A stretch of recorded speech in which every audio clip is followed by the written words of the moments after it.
So what are the differences between swinging and kink, and why do so many people confuse the two? We're going to talk about that today. Hey guys, it's Morgan with BDSM Relationships and Education. Thank you very much for checking out this video. If you haven't done so already, please don't forget to subscribe to my channel and click the notification bell. That way you know every time I post a new video. So today we're going to talk about the differences between the swing community and the kink community.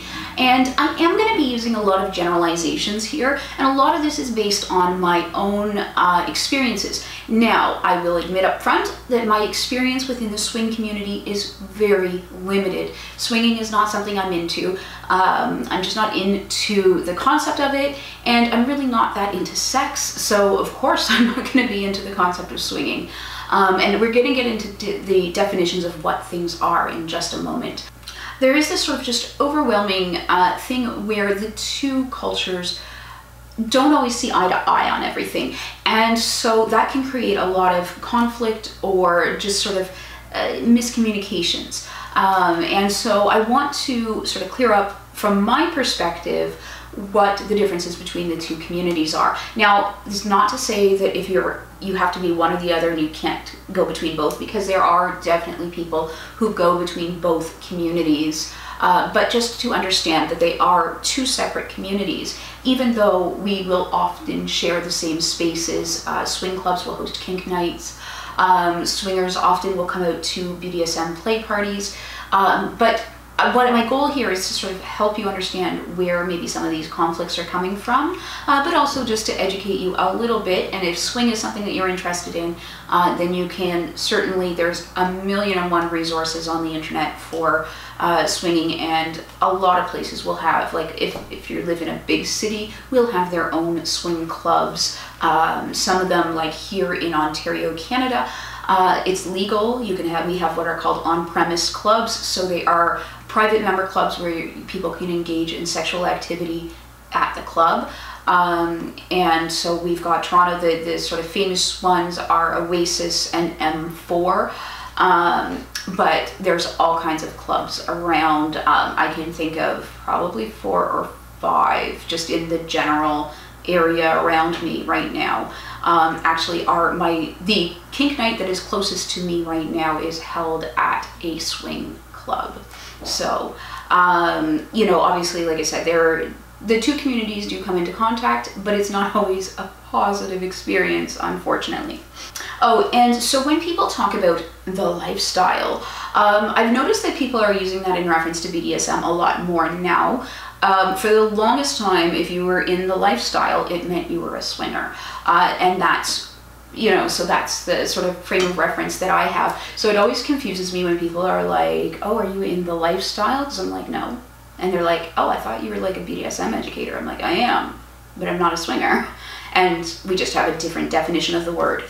So if you run into something like that, be aware that, you know, you just may be having some crossed wires there.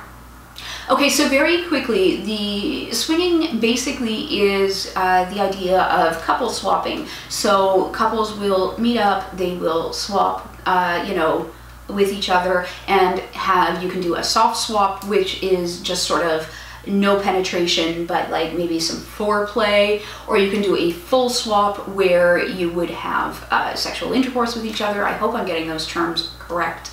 And you know, and then even at swing clubs, there's also people who enjoy just going to get their exhibitionism on, and to have public sex. But generally swinging is, you know, trading partners, sexual partners with another couple, and sometimes it'll be, you know, having a third person join you for a threesome, which is also quite popular in the swing scene. BDSM, on the other hand, is, you know, it's that whole bondage, discipline, domination, submission, sadism, masochism, all of that kind of stuff. The stuff that I teach here on this channel. And sex is always optional with BDSM. It doesn't necessarily include sex. It can be sexual for a lot of people, but for a lot of us, it is not necessarily sexual. In the swing community, you'll find that it tends to be heterosexual couples, sometimes bisexual women or pansexual women.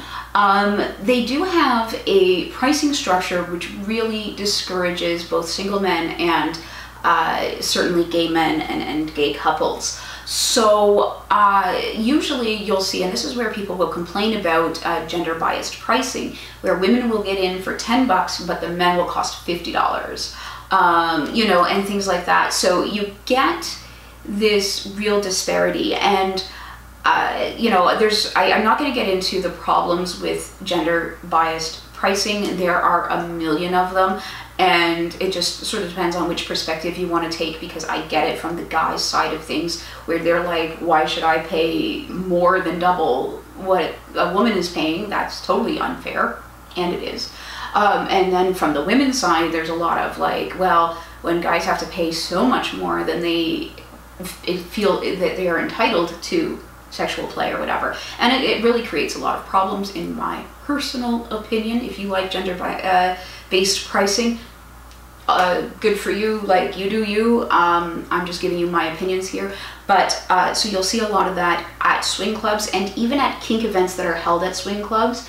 A lot of kinky organizers that hold events at swing clubs try to fight against that, because it's not fair, and it doesn't work for the kink model, but it does work for the swing model, where you want to have more women, and they tend to really discourage gay men, obviously, like I said, because for a gay couple to go, they wouldn't get the couple price, they would have to pay the 2 single men price kind of thing, and it gets ridiculous. They also, at some clubs, certainly not all, tend to discourage transgender people on, you know, whatever gender expression they have. So that can be a bit of a problem. Kink tends to be a little more welcoming of people of all expressions and orientations in that. I'm not saying that some kink communities are not transphobic, because sadly they are. But I found that, you know, as a cis woman, my opinion on trans matters really counts for a lot, I'm sure. But I know just through talking to my friends who are trans, they feel a lot more accepted within the kink community than the swing community a lot of the times. Not everybody. I know trans people who go to the swing clubs and have a great time, but, you know, your mileage may vary there. Now, within kink, you certainly can get different sort of scenes. So like in Toronto, there's the gay men scene, and that is like a thing. And then there's the lesbian scene, and they're a very self-contained sort of thing. And then there's like the pansexual scene, where everybody is welcome, and it tends to be, again, mostly straight and bisexual, pansexual kind of people. I mean, you do get gay people who show up, and you know, lesbians and that who do show up to those events as well, but it can be very, very separate. I think it really depends on your local scene. Toronto's big enough to have multiple scenes.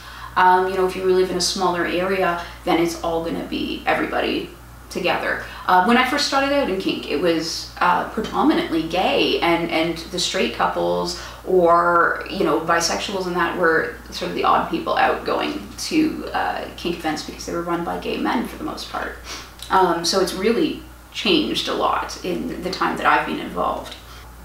So in swing culture, obviously the focus is sex. So sex and orgasms are going to be the goal of whatever it is that you're doing. In BDSM, again, sex is always optional, and a lot of BDSM clubs won't allow sex. So the play becomes the focus.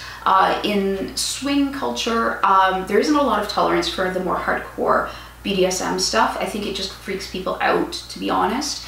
And that's fair. If you haven't been exposed to some of this, and then you see a very extreme scene with, like, you know, blood or crying or whatever, then that would be shocking and upsetting, I'm sure.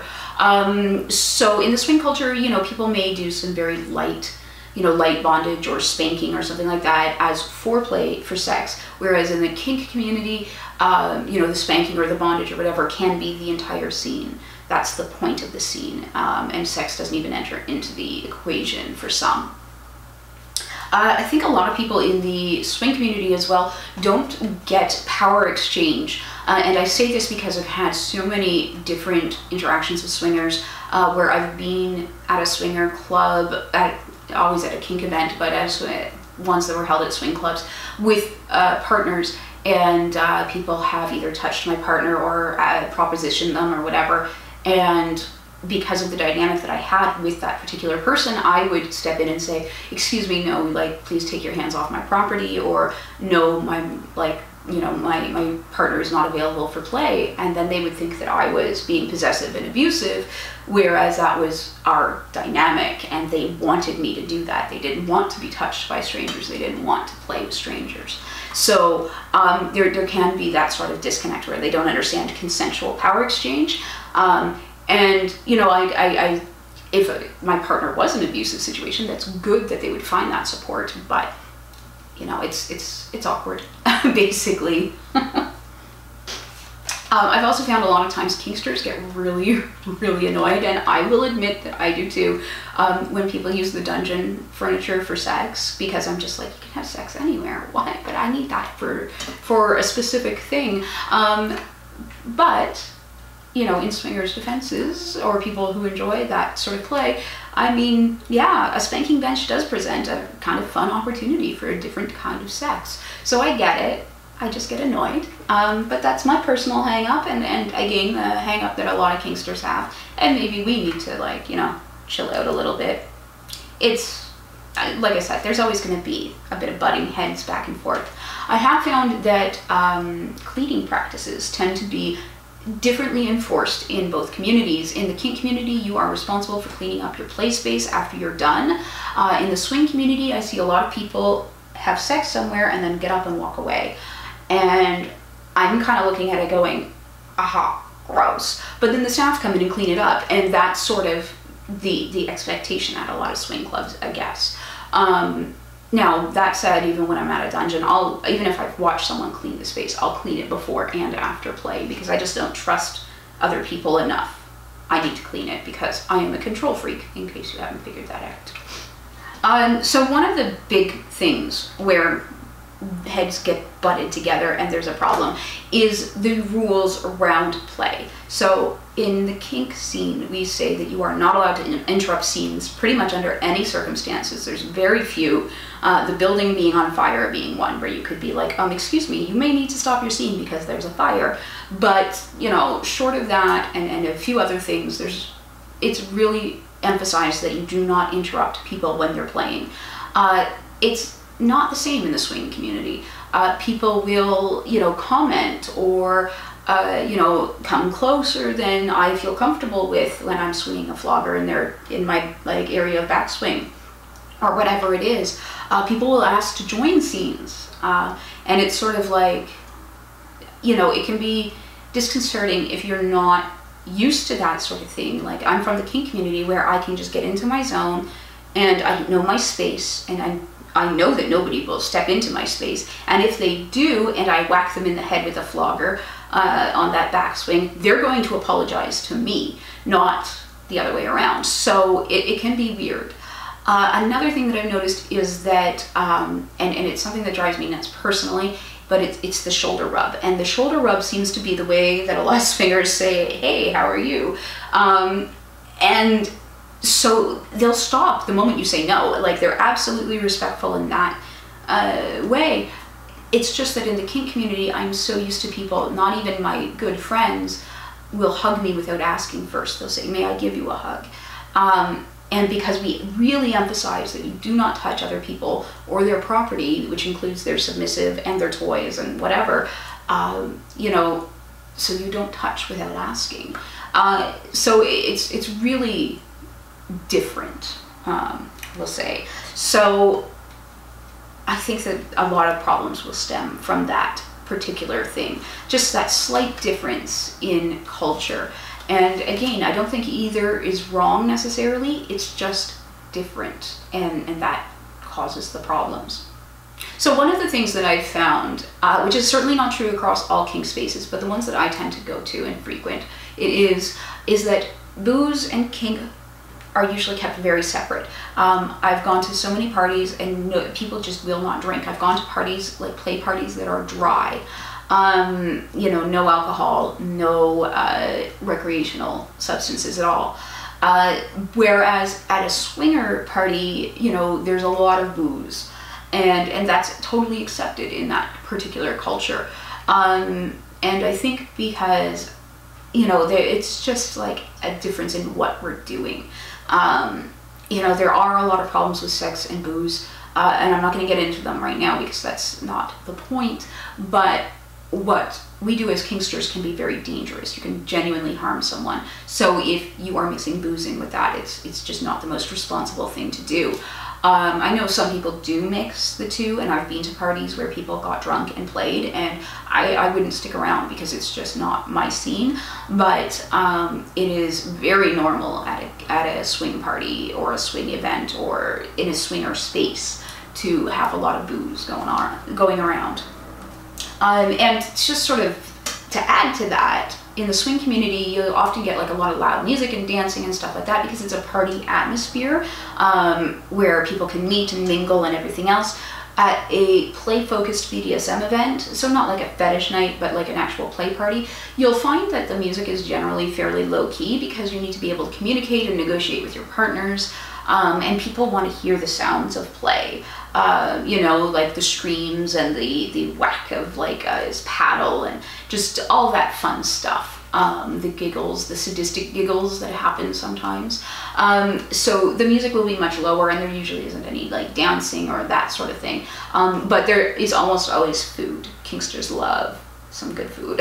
So we'll have like separate areas for socializing and play generally. So that's some of the differences between the two communities. If you think I got it wrong, please let me know.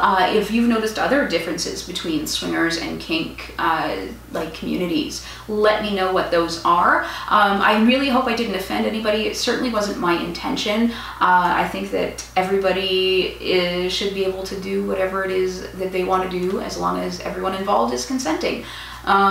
So yeah, go out, have fun, enjoy, whether you are into swing, into kink, into both.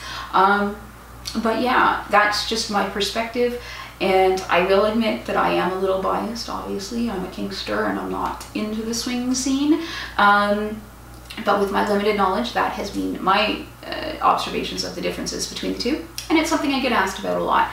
Anyways guys, thank you so much for watching, and I will see you in the next video.